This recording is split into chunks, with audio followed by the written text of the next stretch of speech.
Вчера поплане генералниот секретар на ВМРО ДПМН Игор Јанушев оствари средба со граѓаните на Кочани, каде ги посети и им порача да не дозвола да бидат уценувани и исплашени, бидејќи само така ќе се спаси Република Македонија. Воодно тој во 3 сегменти ги образложи штетните последици од договорот и од престојниот референдум.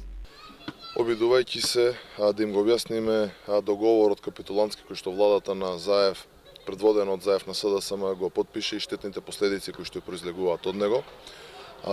Неколку работи се интересни од тоа што го добиваме како информација од граѓаните.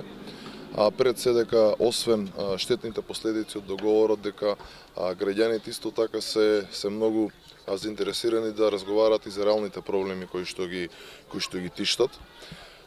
Секојдневието, тешката живеачка кои што имаат, сите криминали кои што ги гледаат од страна на власта. Она што е исто така интересно е 3 работи поврзани со штетниот договор. Интересно е доста она што Заев бега од дебата, а во изминатите неколку години цело време слушавме како бараше да има дебата, како бараше да има разговори, како бараше да има соочувања пред се на лидерите на политичките партии, а во овој момент кога доби отворен повик од претседателот Мицковски, истиот бега и не сака да прифати дебатата. Сега тука прашањето главно кое што се наметнува е зошто не сака да прифати дебатата.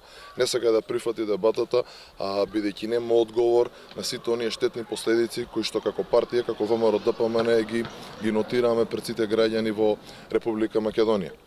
Губењето на идентитетот, губењето на институционалниот идентитет, промената на сите идентитетски одредници, фамозниот член 8 и се она што во многу наврати сме го зборувале како огромни, штетни и непоправливи последици кои што ќе предизвикаат сериозна криза и сериозни проблеми во нашата држава.